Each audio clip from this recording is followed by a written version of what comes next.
El próximo domingo 16 de noviembre, Chile va a elecciones a elegir un nuevo presidente. Si bien las encuestas muestran, en primer lugar, a la candidata oficialista, Janet Jara, lo más probable es que vuelva la derecha a gobernar el país trasandino. Sin embargo, no se trata de una derecha cualquiera o, digamos, la misma de siempre, sino de una derecha más radical, menos acomplejada, ¿y acaso más libertaria? Sobre todo lo que está pasando en Chile y lo que va a venir, voy a hablar hoy con dos grandes invitados. En primer lugar, Miguel Ángel Fernández Plaza, que es magíster y doctor en ciencia política por la Universidad de Boston. Miguel Ángel, además, es profesor investigador en la Facultad de Gobierno de la Universidad del Desarrollo en Chile y es subdirector académico de FARO, el núcleo de humanidades y ciencias sociales de dicha universidad. En esta ocasión me acompañará también Pablo Paniagua Prieto, que es máster en Economía y Finanzas por la Universidad Politécnica de Milán y doctor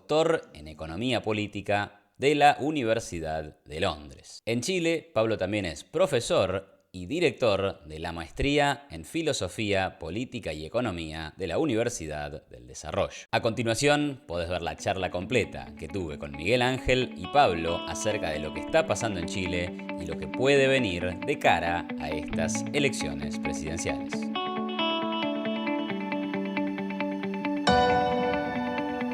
Bueno, muy buenos días, gracias Pablo, gracias Miguel por estar acá. Bueno, bienvenidos a mi canal. Siempre, siempre muy contento de estar en tu canal. Ya esta es mi segunda vez, así que yo ya me siento uno de la casa ya. Siento, ¿no? No, yo, Así yo es, estoy así es. debutando y la verdad es que es un agrado. Como te sigo y soy suscriptor, es aún más importante poder compartir contigo este rato, Iván. Gracias. Bueno, muchas gracias, muchas gracias. Bueno, tengo el lujo de tenerlos a ustedes aquí conmigo charlando. Me van a explicar un poco de qué anda pasando en Chile, así que empecemos con una pregunta muy básica, que es que básicamente ustedes allá en Chile están eligiendo presidente el día 16 de noviembre. ¿Qué más se vota? ¿Cuáles son los cambios que ocurren a partir de ese domingo? Mira, en palabras bien sencillas, en realidad, además de la primera ronda presidencial, Chile tiene un sistema de doble ronda con mayoría absoluta, es decir, si ningún candidato logra obtener el 50% de los votos, las dos primeras mayorías pasan a un balotaje, como le dicen en Argentina, pero además de eso se renueva la totalidad de la Cámara de Diputados, que son 155 congresistas separados en 28 distritos alrededor del país, y 27 de los 50 escaños en el Senado. Entonces es muy importante porque en Chile no hay elecciones de medio término. El presidente se juega el all-in, ¿no es cierto?, cuando intenta completar algún nivel de mayoría en el Parlamento. Está muy difícil. Chile tiene muchos partidos políticos, han crecido exponencialmente en la última década, producto de la reforma al sistema electoral de Michelle Bachelet, que fue hace ya 10 años. Entonces es muy difícil configurar mayorías.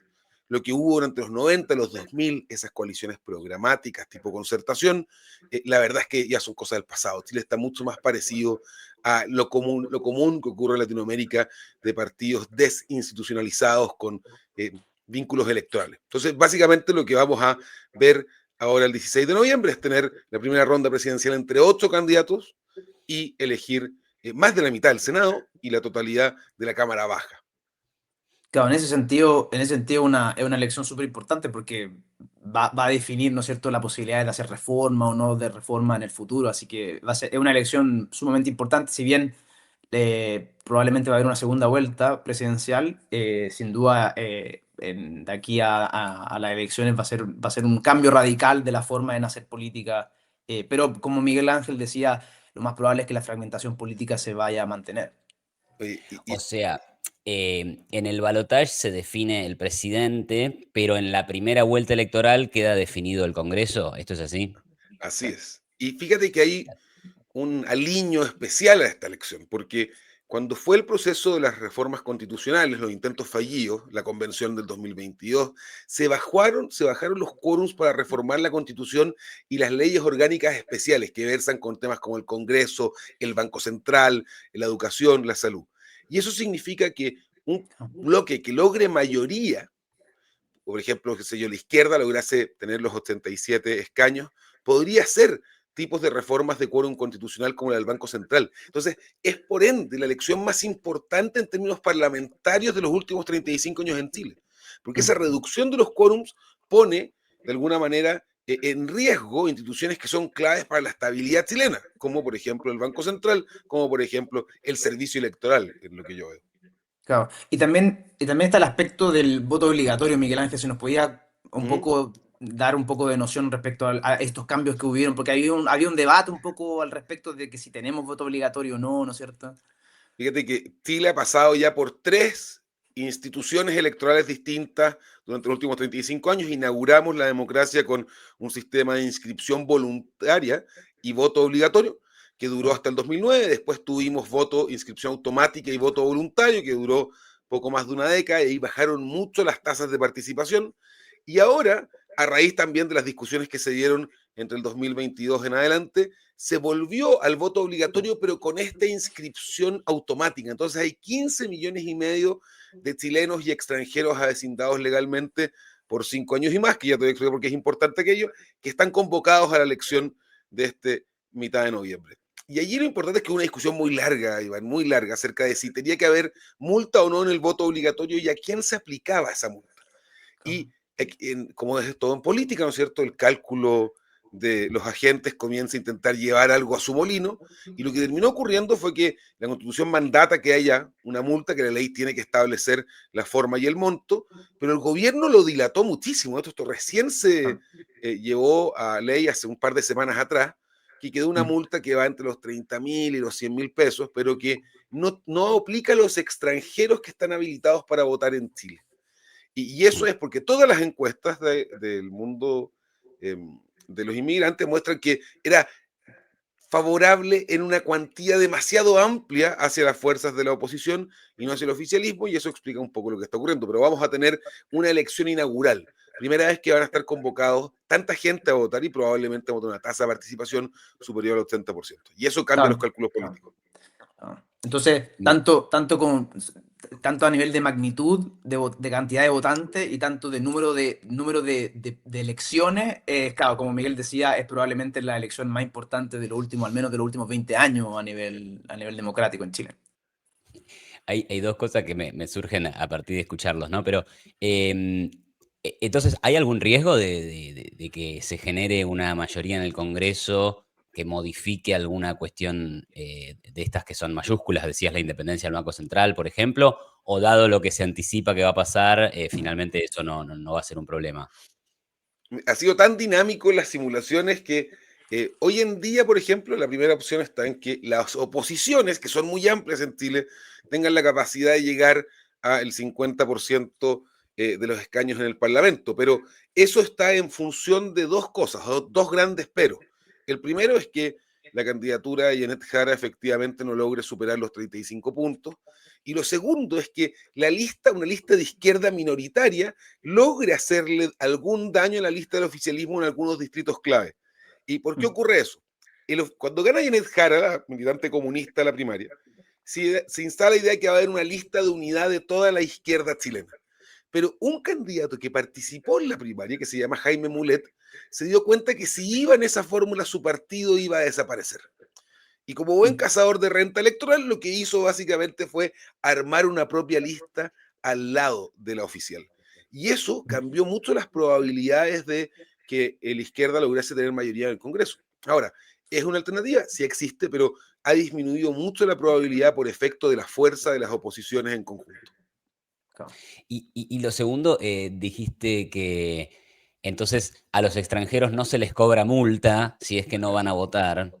Y digo, ahora vamos a ir más a la cuestión de quiénes son los candidatos y demás, pero hay un discurso de parte de, digamos, el espectro más de la derecha que tiene que ver con la inmigración y demás. Digo, me parece curioso a priori que el extranjero sea votante de la derecha. ¿Esto Eh, es así? Sí, lo que pasa es que esta es una ley muy antigua, versa de 1987, cuando se comienzan a instalar las instituciones electorales pre-plebiscito del 88. Y lo que ha ocurrido en los últimos, y eso establece una condición muy clara, son chilenos, o sea, extranjeros avecindados legalmente en Chile por 5 años o más. Las oleadas migratorias que sufrió el país en la última década vienen principalmente de Venezuela. O sea, la verdad las cosas es que gran parte de la inmigración ha ocurrido desde entonces. Y uno puede anticipar con un cierto nivel de certeza, que te muestran los estudios, de que esas personas que llegaron a territorio nacional no van a votar por Janet Jara. Vienen escapando específicamente de los regímenes, ¿no es cierto?, socialistas latinoamericanos, como es el caso de Maduro, ¿sabes? Entonces, la verdad cosa es que acá en Chile, esto, gran comentario en exámenes cualitativos que hacemos es la idea de cómo es posible que esté ocurriendo lo mismo de lo cual yo me escapé. Claro. ¿Cómo es posible que este país al cual yo llegué con tanta estabilidad hoy en día no está tan estable y los chilenos están cometiendo un error muy grave?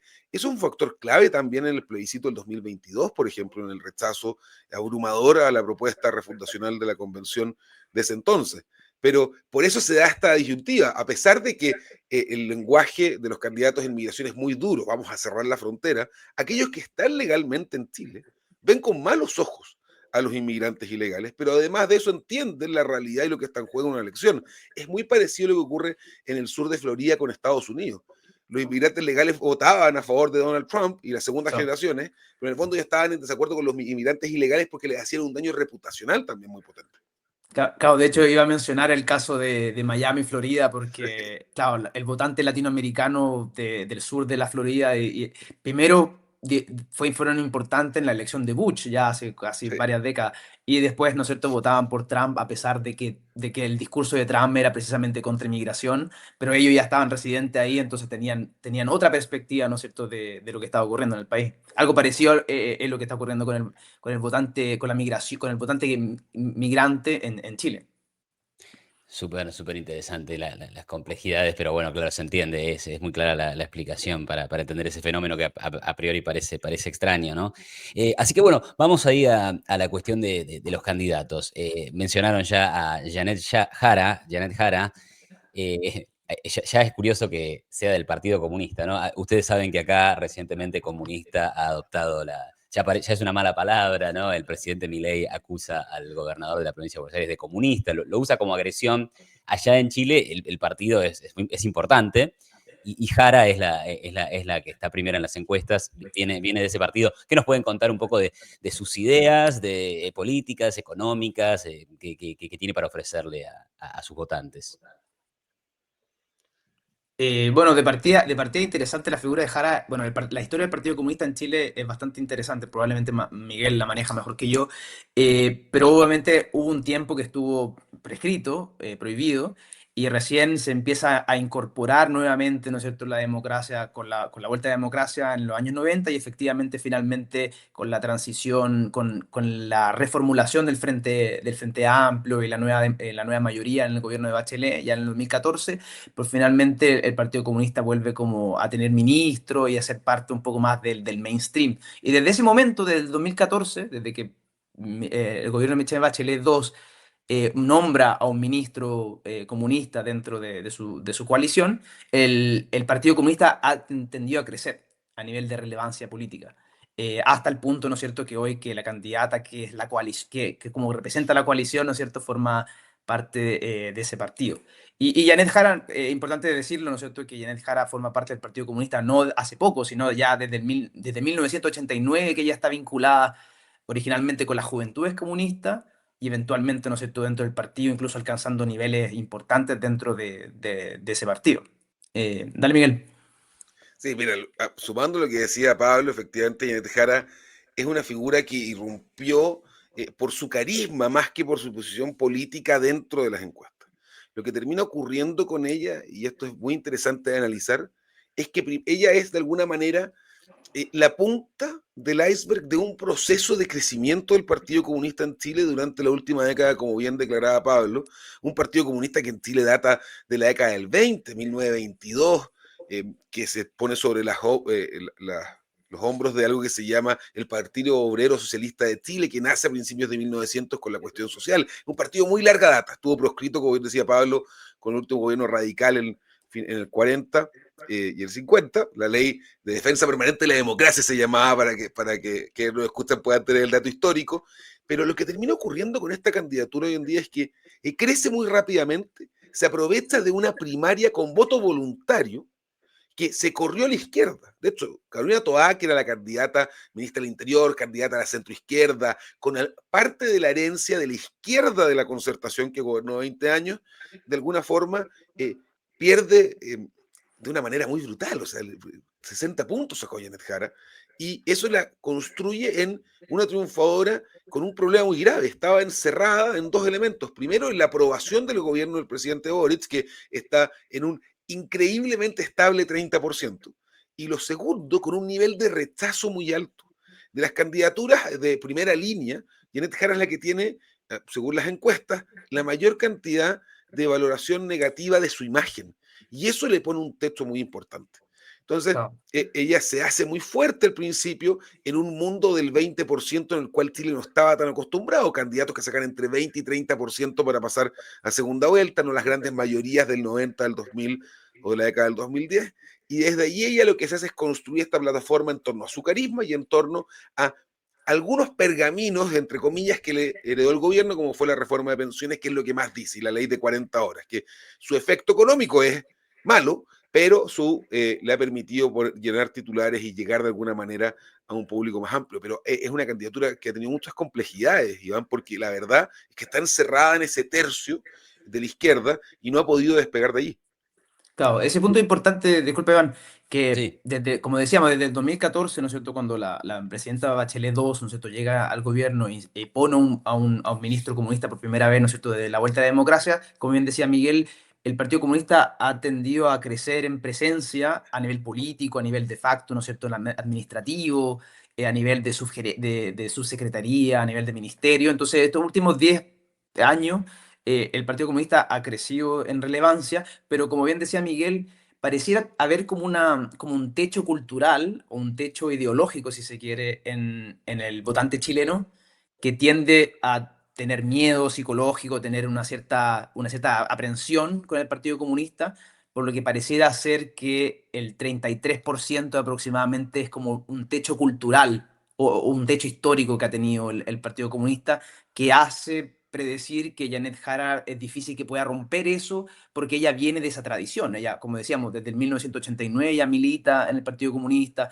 formó parte de las juventudes, formó parte del comité central prácticamente a nivel del partido. Entonces, ella es difícil disasociarse, ¿no es cierto?, de su propia historia y de sus propias convenciones. Entonces, eso genera que un techo muy fuerte de romper, probablemente imposible de romper, por lo menos para Janet Jara. Ahora, es un comunismo, digamos, no literal, ¿verdad? Porque, digamos, me imagino que no están buscando reforma agraria o eliminar la propiedad privada, está un poco ayornado, ¿no? Digo, por lo menos. Mira, yo creo que siempre hay que ir a ver las declaraciones de principios de los partidos políticos Sí. para responder esa pregunta, porque en época electoral se disfrazan con pieles bastante ajenas a la suya. Solamente un dato, todo el mundo en Chile sabe que Janet Jara es de izquierda, pero en su primera aparición pública después de ganar la primaria, que fue en Frutillar, un pueblo al sur de Chile, ella parte diciendo, soy la candidata de centro izquierda, o sea, no se demoró ni 48 horas y van a intentar girar con el problema reputacional que tiene eso, que él lo decía Anthony Downs. Ahora, el comunismo chileno se declara leninista, se declara marxista en sus principios.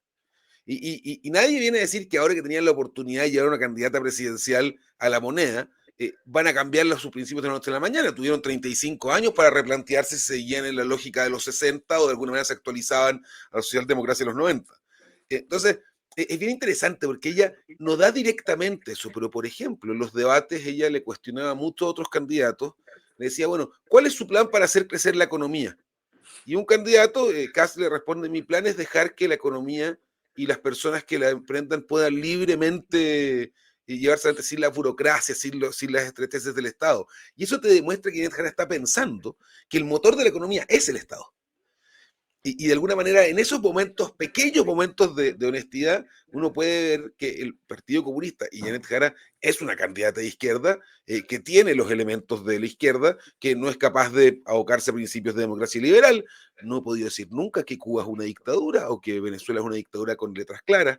Y me parece que esos son suficientes pruebas para demostrar que no es una candidata a un comunismo renovado, es una candidata comunista, ortodoxa y educada en el comunismo chileno.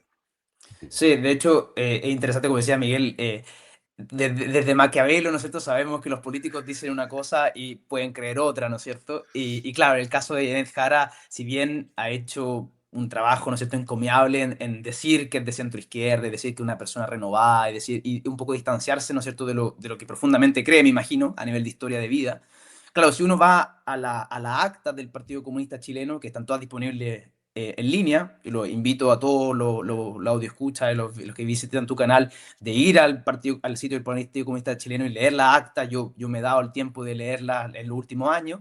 Y claro, como Miguel Ángel dice, efectivamente, el Partido Comunista Chileno no ha cambiado un ápice su visión respecto a la economía, ¿no es cierto? Ellos siguen creyendo que hay que transitar hacia un sistema marxista-leninista, ¿no es cierto?, donde el Estado tiene que apoderarse de los medios de producción, donde creen en una democracia distinta, donde de facto es un partido único, ¿no es cierto?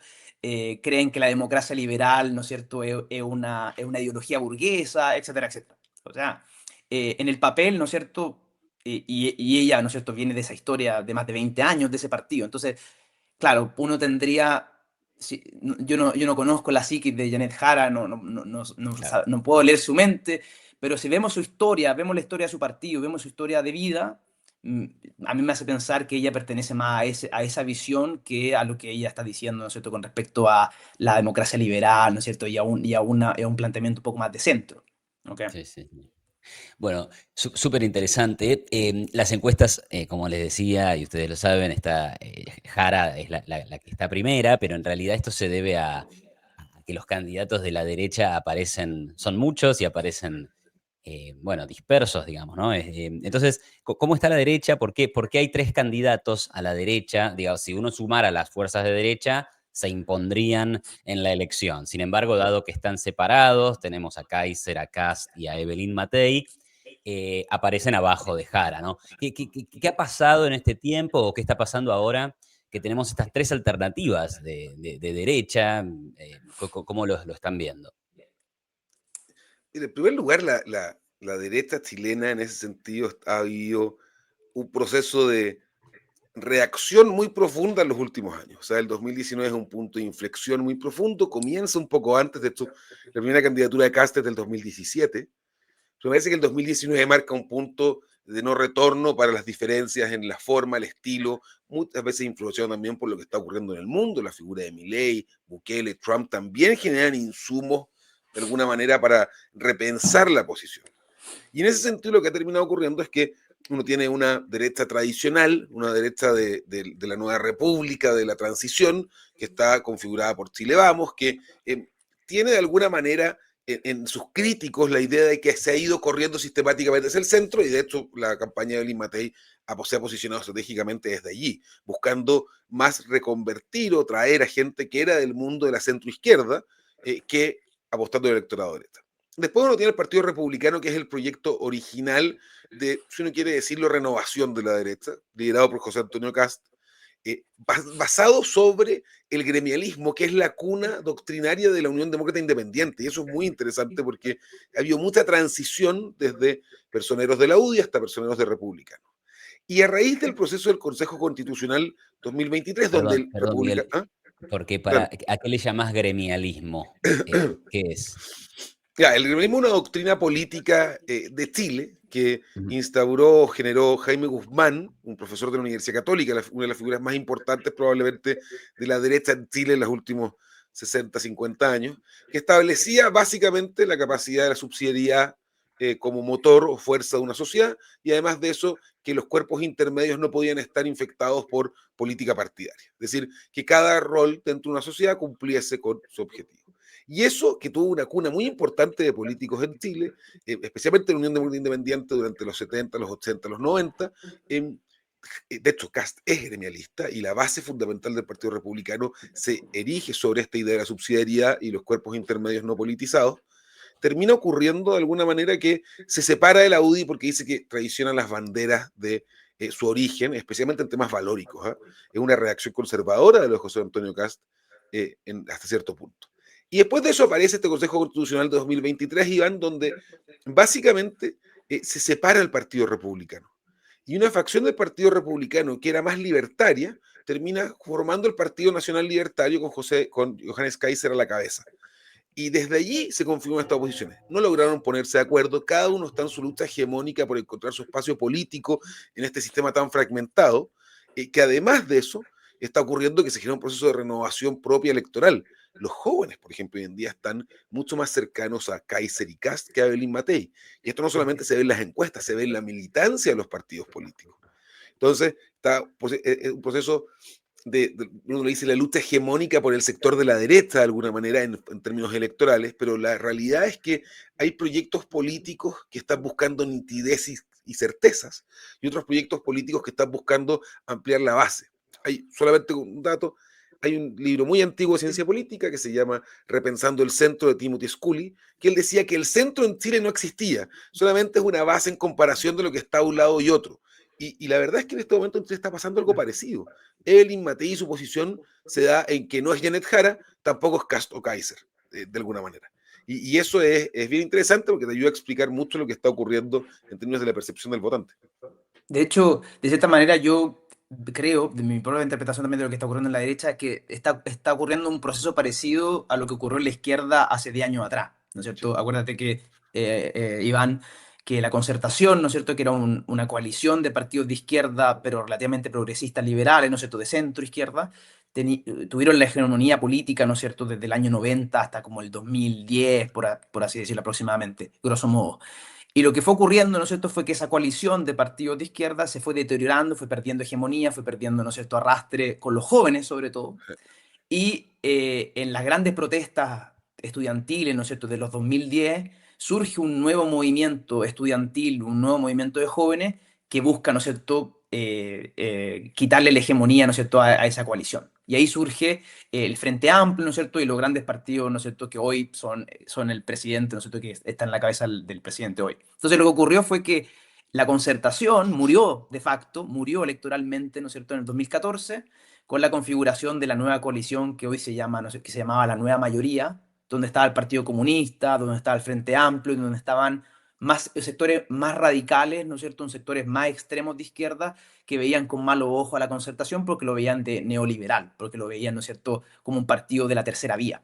Entonces ahí ocurre que la izquierda, ¿no es cierto?, cambia completamente de hegemonía, haciendo lo que ocurre, al nivel de coalición, lo que tienen hoy. En la derecha está ocurriendo algo parecido, pero con un desfase de 10 años, en el sentido de que los partidos tradicionales de derecha están perdiendo dinamismo, están perdiendo arrastre con los jóvenes, están perdiendo, ¿no es cierto?, un poco las convicciones, como decía Kass, y se están creando nuevos espacios de disputa, sobre todo con las redes sociales y sobre todo con los jóvenes, que están haciendo cambiar el panorama, ¿no es cierto?, muy parecido a lo que ocurrió hace 10 años con la izquierda. Entonces, y probablemente lo que ocurra es que la próxima presidencial, ¿no es cierto?, sea muy parecida a lo que ocurrió en el 2014 en el mundo de la izquierda, donde haya una reconfiguración radical de los partidos, ¿no es cierto?, y muchos partidos, ¿no es cierto?, establecidos de la derecha empiezan de cierta manera a envejecer o a ser desafiados por la destrucción creativa de la política. En este caso, ¿no es cierto?, ahora que Aguillón y Howitt ganaron el premio Nobel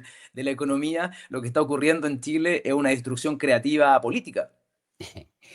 Eh, Buen término. es interesante al escuchar esto que me dicen, digo, em, bueno, a ver, uno veía a Chile en esta historia desde los años 80 en adelante, un país que se ordenó, empezó a tener una macroeconomía muy estable, empezó a ser un país muy predecible, ¿no? Y donde parecía que gobernara quien gobernara, bueno, había límites bastante claros. Se había como, díganme si me equivoco, pero se había como entronizado, pero lo digo en el buen sentido, una especie de tecnocracia que tomaba decisiones muy técnicas y lo que parece escucharse ahora es que hay como una revalorización de la ideología, ¿no? Bueno, yo soy libertario, bueno, acá yo soy del comunismo, corro a la izquierda por más izquierda y corro a la derecha por más derecha. Hay como una revitalización de la ideología, los principios, los valores, parece, esto es un poco así. Bueno, personalmente creo que la tecnocracia, de hecho, fue profundamente cuestionada y de cierta manera casi murió, ¿no es cierto?, después, sobre todo después de los movimientos estudiantiles. toda esta idea del consenso, de la tecnocracia, ¿no es cierto? Se asoció mucho con el neoliberalismo, con esta idea de que, que el tecnócrata, ¿no es cierto?, elige por nosotros, que no hay representación, que las minorías, ¿no es cierto?, y las masas, ¿no es cierto?, han quedado no representadas, ¿no es cierto?, dentro de, de esta toma de decisiones. Entonces, lo que ocurrió precisamente, efectivamente, en Chile, es que desde los años 2010 en adelante había un cuestionamiento fuerte de ese consenso tecnócrata, ¿no es cierto?, de estabilidad.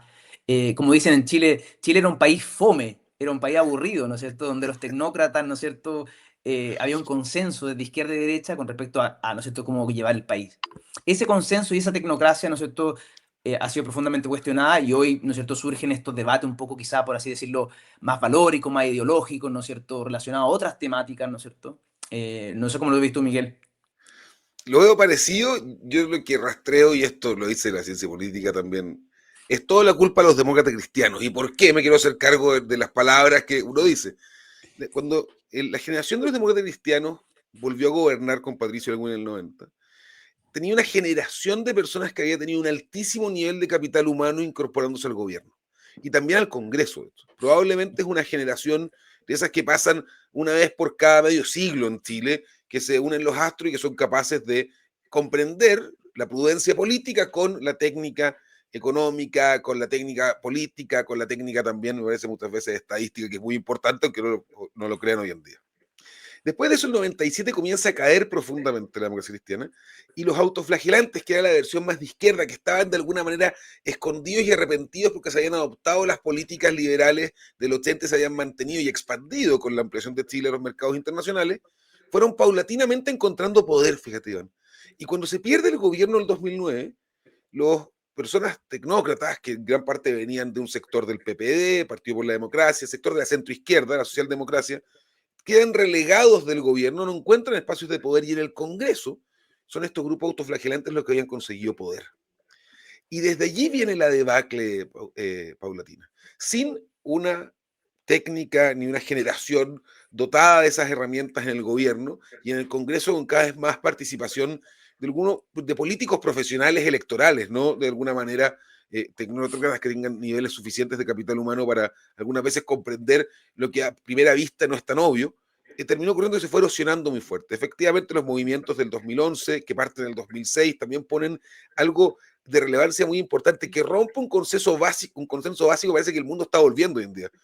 En el año 2006 se movilizaban los secundarios, personas de educación media, 16 años, pidiendo derogar leyes de educación.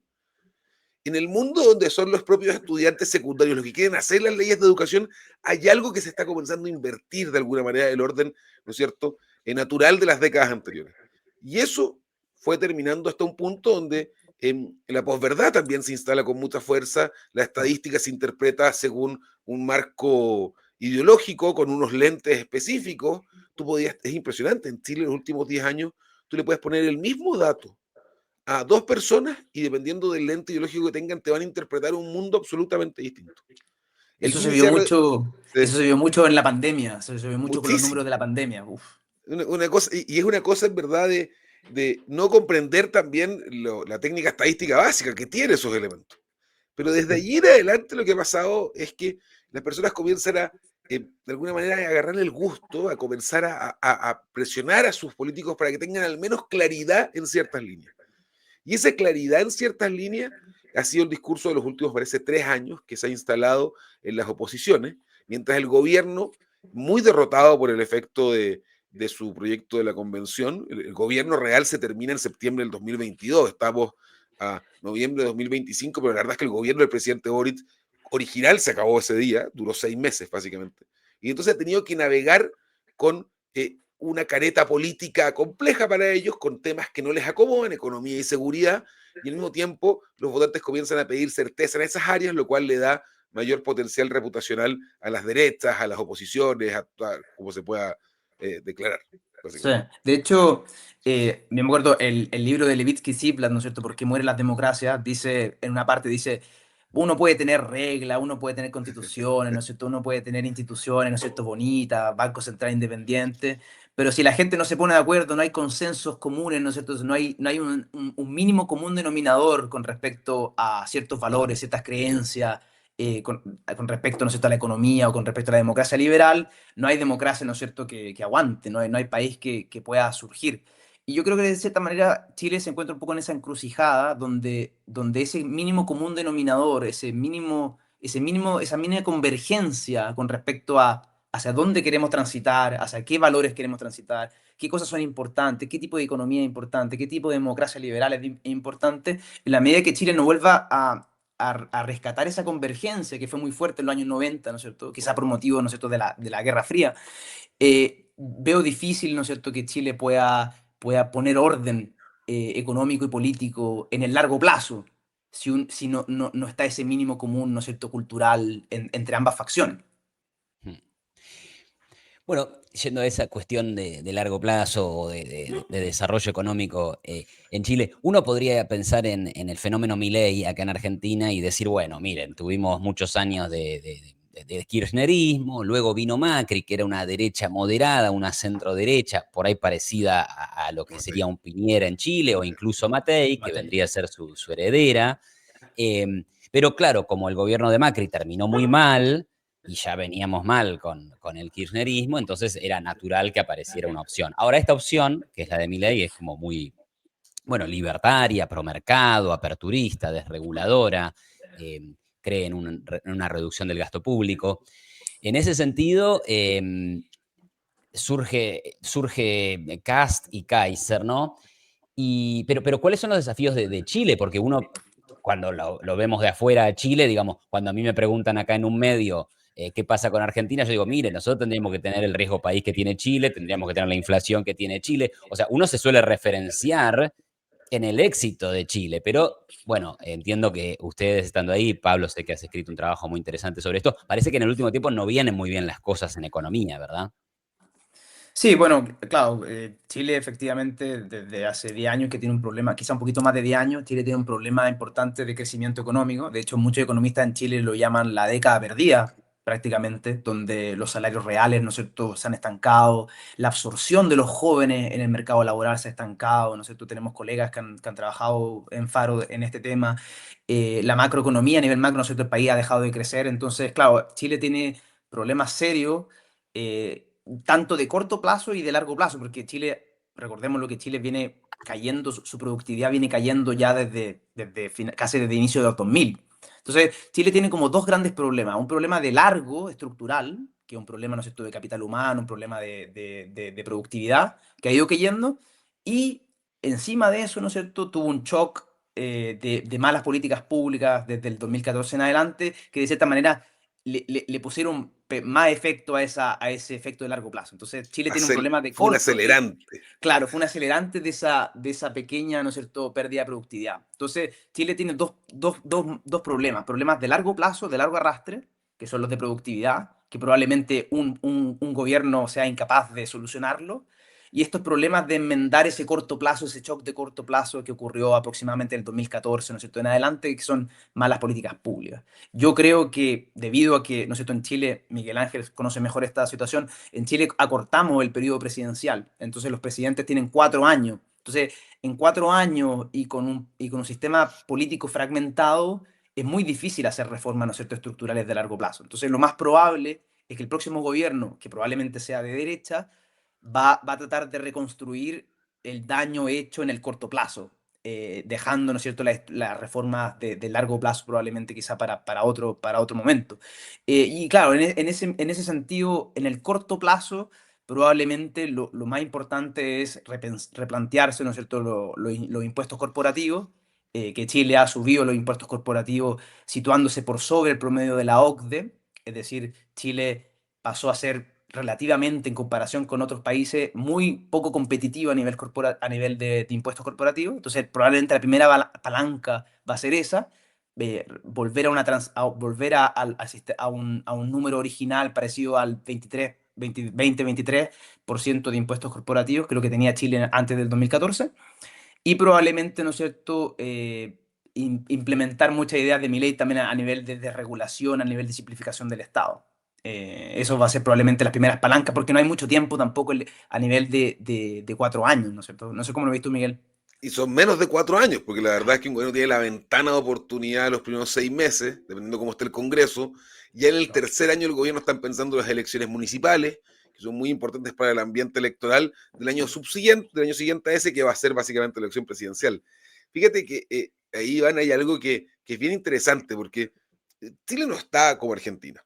Chile es el clásico ejemplo de la rana que se pone en una, ¿no es En la olla. cierto? Exactamente, y se va subiendo a poco la temperatura y cuando no se da cuenta termina en el otro mundo, básicamente. Pero lo que termina ocurriendo ahí también es que tenemos ciertos elementos que son buenos. O sea, por ejemplo, mis alumnos no conocen la palabra riesgo país, no llegan a primer año de Claro. universidad conociendo lo que significa eso. En Argentina eso está internalizado en cualquier persona que sigue la prensa medianamente. Inflación se conoció recién la generación actual durante los últimos 5 años. Yo fui de una Por la generación que, pandemia, me imagino. Claro. exactamente, que no conocí la inflación hasta ahí y la verdad las cosas no se ve con una inflación del 12% anual. O sea, estamos en ese momento, 16, y era suficiente para generar mucha alerta. Pero lo que va a terminar ocurriendo hoy en día es que también hay mucha desesperanza. O sea, de los jóvenes en Chile, el 80% cree que sus hijos van a estar peor que ellos.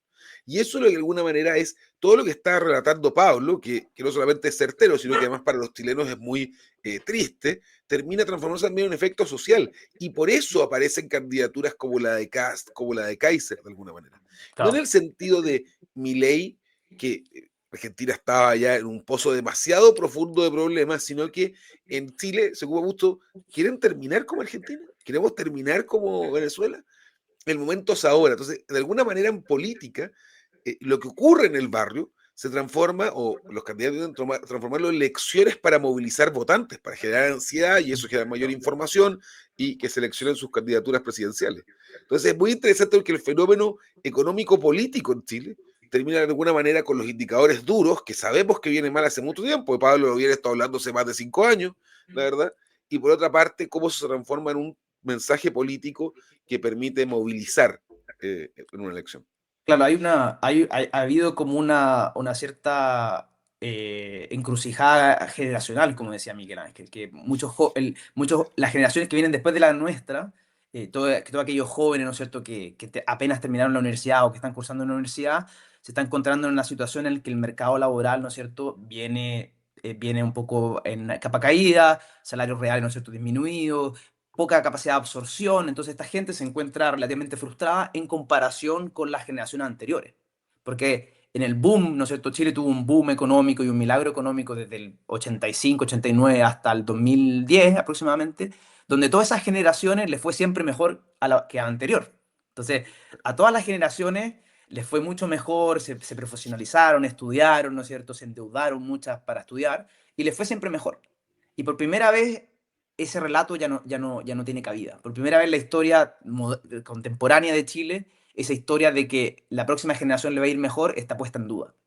Y yo creo que ese mensaje, como bien decía Miguel Ángel, está calando fuerte en los jóvenes. Yo creo que ese es un motivo por el cual, ¿no es cierto?, por ejemplo, la candidatura libertaria de Johannes Kaiser ha aprendido tanto en el mundo juvenil y en el mundo barrial, por así decirlo, porque estos jóvenes se encuentran en esa encrucijada y dicen, ¿qué podemos hacer para que realmente estemos mejor? Para que realmente estemos mejor que, ¿no es cierto?, la generación anterior. Porque primera vez en la historia, ¿no es cierto?, no está ocurriendo. Entonces, puede ocurrir, ¿no es cierto?, que haya como ese cuestionamiento debido a como ese problema intergeneracional que las generaciones, ¿no es cierto?, actuales están peor que las anteriores. Em, Fantástico. Tengo entendido que Matei ha tenido alguna reunión con Federico Sturzenegger que se ha hecho pública. Kast en su momento saludó siempre afectuosamente a Milei, creo que fue el que más cercano estuvo a nivel personal y físico, de hecho se han visto, han compartido eventos. Y Kaiser, o por lo menos el equipo económico de Kaiser, se referencia mucho en la política económica de Milei, ¿no? Entonces, en este sentido, bueno, ¿qué margen hay si gana cualquier candidato de la derecha? Hoy el que está liderando parece ser Cast. ¿Qué margen hay para la motosierra? ¿No? Es decir, hay propuestas de achicar el gasto público. Obviamente, Pablo, vos mencionabas el tema impositivo. Bueno, evidentemente habría que bajar impuestos. El tema es que no se puede hacer eso incrementando el déficit fiscal. ¿Qué margen hay para ese tipo de reformas? ¿No? Por un lado, gasto público y por otro lado, desregulación, o sea, quitar permisología, flexibilizar mercados, etcétera.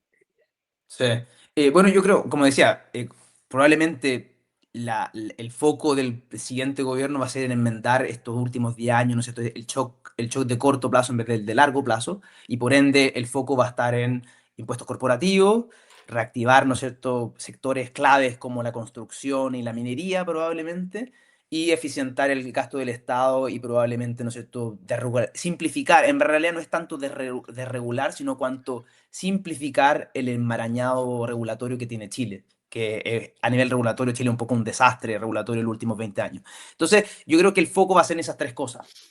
Ahora bien, hay dos grandes peros, ¿no es cierto?, de esas tres cosas. Primero, si hay, ¿no es cierto?, agua en la piscina electoral, y eso lo va a responder Miguel Ángel.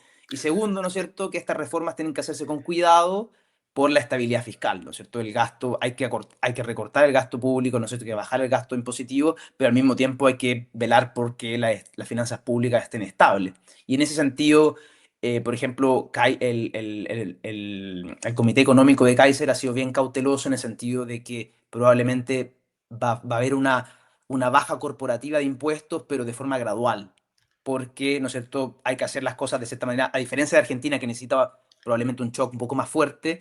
Chile va a apostar un poco a una transición gradual de la baja corporativa y en la reducción del empleo público, velando por una sustentabilidad, ¿no es cierto?, a nivel de recaudación, velando también por la deuda pública, por lo que probablemente va a ser como un escalón, va a haber como dos tiempos de esta reforma. Ahora, con respecto a la política, Miguel Ángel probablemente conoce mejor si hay agua en la piscina, ¿no es cierto?, para hacer esta reforma. Mira, para ponerlo de esta manera, durante todo el 2000, durante el 90 no se tocaba el tema del Estado, la verdad. El presidente Frei Ruiz Tagle, frente a la crisis que tuvo que hacer recortes de esto, y no ha marcado ningún titular, no generó tanto problema. Durante el 2000 para adelante se instaló la idea de la modernización del Estado, que no te hablaba de achicar el Estado, te decía, bueno, vamos a hacer la nueva gestión pública, llevar principios del mundo privado, la gestión al mundo público, con todas las restricciones que significa operar bajo derecho público. Pero nunca antes, Iván, había habido una elección presidencial y tantos casos alrededor de la elección presidencial que te llevaran a la posibilidad política de hacer grandes reformas en el Estado. Es decir, básicamente poner un poco de motosierra, yo diría, a la chilena. Lo que pasó con la Contraloría, que es el órgano que fiscaliza a los eventos públicos, por ejemplo, y un caso de licencias médicas que estaban mal utilizadas, fraudulentas, la gente pedía licencias médicas para irse a viajar fuera del país, generó, por ejemplo, va generando ese ambiente político-social, donde la gente dice, sí, es hora de cortar la grasa del Estado, como se dice en Chile de alguna manera. Ahora, el problema que hay es que las instituciones del presidencialismo chileno no son las mismas que el argentino o el norteamericano. No, en Chile no existen los decretos de necesidad y urgencia, por ejemplo. Tampoco existe la potestad unilateral del presidente que se ha ido acumulando desde Roosevelt en el caso de Estados Unidos. Es más acotada la posibilidad del presidente de poder utilizar decretos unilaterales para poder llevar adelante estos elementos. Y eso, alguna vez también, choca un poco con lo que son los incentivos de la cultura política chilena propia. La FENAT, las federaciones de trabajadores del Estado, son muy fuertes en ciertos elementos como salud, por ejemplo, en el registro civil también. Entonces, es algo que está el momento social para hacer, pero van a tener que tener una cautela política que llegue al Estado muy importante, probablemente con señales durante los primeros 100 días, y deja de decirte por qué esto. El problema de fondo que va a recibir el próximo gobierno es dos elementos. Primero, la falta de transparencia en materias de dinero fiscal. Esto se está tramitando la ley de presupuesto en Chile y se rechazó en la primera etapa el 90% de las partidas del gobierno. Y los parlamentarios de un lado a otro están pidiéndole mayor transparencia porque hay un problema en cómo se han construido las cifras. Eso es probablemente uno de los daños institucionales más grandes que va a dejar este gobierno, la idea de que las cifras públicas hay que revisarlas 2, 3, 4 y 7 veces antes de creerlas. Por ejemplo, el déficit después de un año era menos 1,1%, declaró el gobierno, y terminó siendo el doble. Siempre se sobreestimaron los ingresos y se subestimaron los costos. No hay, y eso va a ser muy complejo, porque el gobierno que entre tiene la potencialidad social, política, de algún momento, opinión pública para meter un poco de motosierra. Pero va a estar fuertemente restringido por esto de tener que llegar a resacar las cuentas públicas, a reorganizar el presupuesto para poder actuar durante el primer año, y además de eso, poder de alguna manera navegar a través de un Congreso que probablemente debería ser más proclive al gobierno de oposición, con mucha fragmentación, lo cual va a requerir acuerdos políticos más amplios. No es lo mismo conversar con Evópoli, un partido liberal de derecha, que conversar con el Partido Social Cristiano, un partido con una raíz evangélica, que todos son parte del paraguas de lo que van a ser la oposición, en el oficialismo en marzo probablemente. Claro, entonces, quizá como resumiendo ambas posiciones de lo que decía Miguel Ángel, que decía yo, es que probablemente el discurso, ¿no es cierto?, de la motosierra radical, si bien probablemente suena bien y probablemente es incluso hasta necesario en Chile, probablemente va a chocar con la realidad, ¿no es cierto?, política y fiscal y de los grupos de interés, ¿no es cierto?, dentro del Estado, haciendo que este recorte sea mucho más gradualista y mucho más cauteloso de lo que algunos candidatos, ¿no es cierto?, presidenciales están diciendo, ¿no es cierto?, hoy.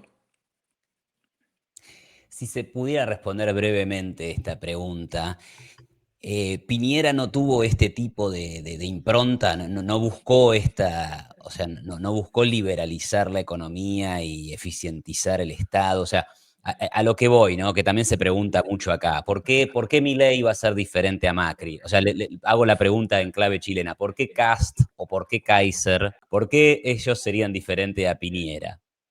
Mm. Bueno, mi visión, y después Miguel Ángel me dirá si estoy equivocado o no, pues lo que ocurrió con el gobierno de Piñera II, ¿no es cierto?, es que cuando llega al gobierno tratan de impulsar cierta reforma. De hecho, el gobierno de Piñera II trató de apuntar mucho a la reforma microeconómica, a tratar de reformular ciertas leyes, y tenía una agenda microeconómica reformadora que probablemente hubiera sido muy útil. El gran problema del gobierno de Piñera es que duró menos de un año y medio, porque en el 2019, ¿no es cierto? Piñera llega al poder cuando, en la Marzo finales, 2018. marzo del 2018, y en octubre del 2019, ¿no es cierto?, ocurre, ¿no es cierto?, el estallido social, las revueltas sociales, las grandes protestas, ¿no es cierto?, las tomas en las calles. Bueno, en realidad las tomas en las calles empezaron desde el momento uno. Entonces, Piñera II tuvo mucha dificultad para gobernar, motivo por el cual fue muy difícil seguir una hacienda, un camino de transformación. Yo creo que ese como fue el gran en mérito, ¿no es cierto?, a ese gobierno. No sé cómo, Miguel Ángel, que... Y yo creo que ese también va a ser el gran desafío del próximo gobierno de derecha. No sé cómo lo ves tú, Miguel. Mira, me parece que Pablo tiene un punto muy importante. Yo quiero ir al gobierno de Piñera 1. El momento político, por ejemplo, del 2009, cuando llega Piñera 1, era modernizar la gestión del Estado. Y generó elementos como, por ejemplo, Chile Atiende, que era esta lógica de una ventanilla única para todos los trámites del Estado. Y eso se instaló como una cultura de mejorar la gestión, reducir los costos y aumentar la cantidad de productividad. Esa era la idea. Y Piñera 2 llegó con la lógica de la transición chilena, una segunda transición hacia el desarrollo, que incluía todos estos elementos de políticas de reforma para enmendar el rumbo de esto.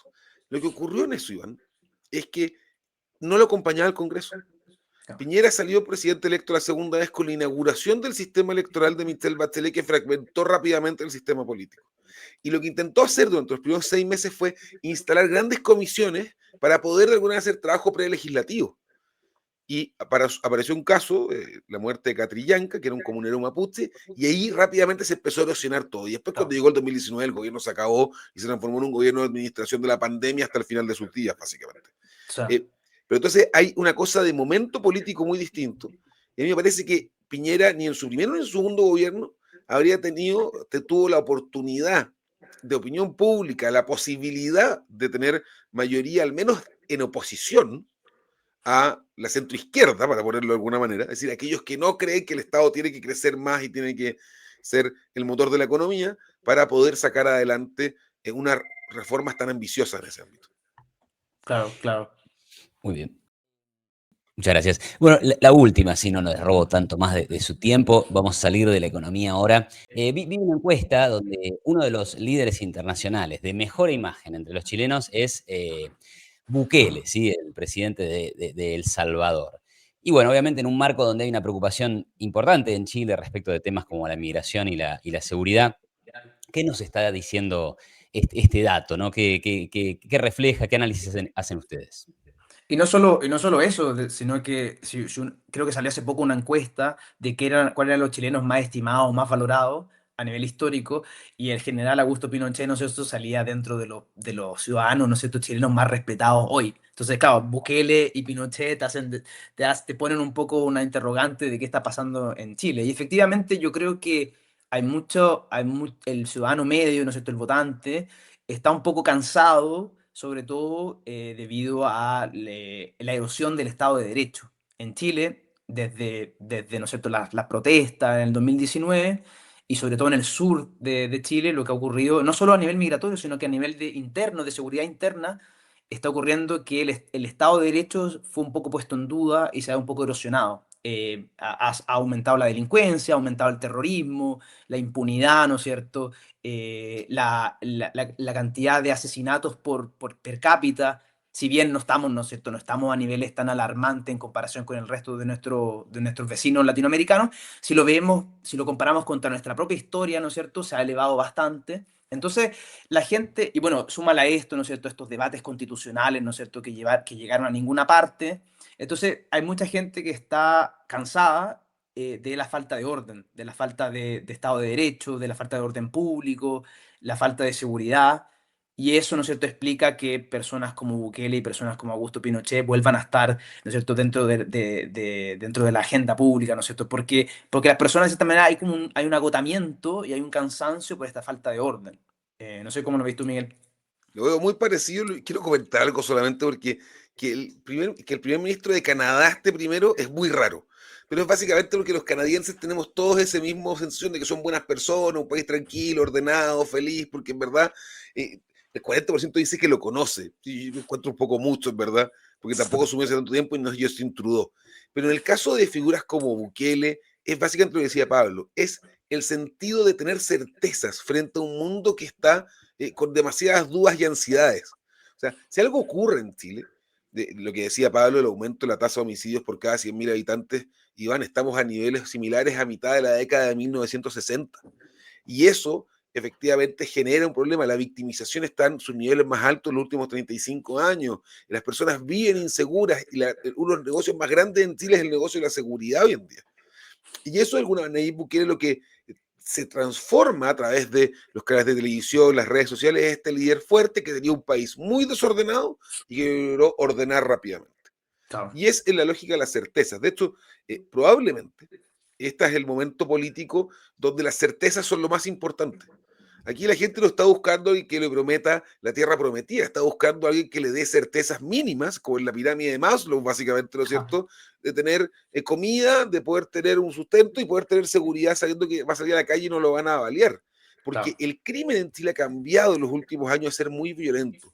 Y la instalación del crimen organizado también genera ese elemento. Entonces, por eso me parece que Nayib Bukele es una persona tan bien vista. Uno mira el resto, pero también Xi Jinping es bien visto, tiene 55% de imagen positiva en esa encuesta, Donald Trump 48%. Entonces, hay una cosa también ahí de liderazgos fuertes que den certeza.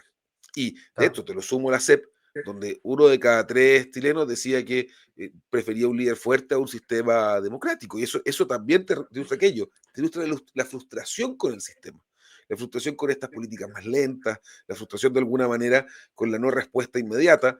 En el mundo de redes sociales la gente quiere soluciones mañana, o hoy día, o ayer de algo. En la política no es el mismo ritmo que tiene, y por eso se buscan figuras que parezcan firmes, duras y que tengan respuestas rápidas, me parece. Bueno, todo un gran desafío realmente. Bueno, muchísimas gracias. Ha sido una excelente conversación. Les agradezco por su tiempo y por sus análisis. Así que bueno, muchas gracias y nos estaremos viendo. Veremos qué pasa finalmente en una semana. Gracias Iván por invitarnos y bueno, quizás nos vemos para una posible segunda vuelta, donde podamos abordar más las políticas públicas de aquellos candidatos que irán a pasar. Sería excelente. Te tomo la Me palabra. encanta la autoinvitación inmediata de Pablo. Miguel, no, Obvio, está siempre, comprometido Miguel siempre. también. No, Bueno, feliz. genial. Muchas gracias por la invitación, Iván. Es otro Muchas gracias. checklist en la cantidad de cosas de medios que he hecho. Ya con eso me quedo feliz. Ya estuve con un gran youtuber. Está muy bien. Bueno, muchas gracias.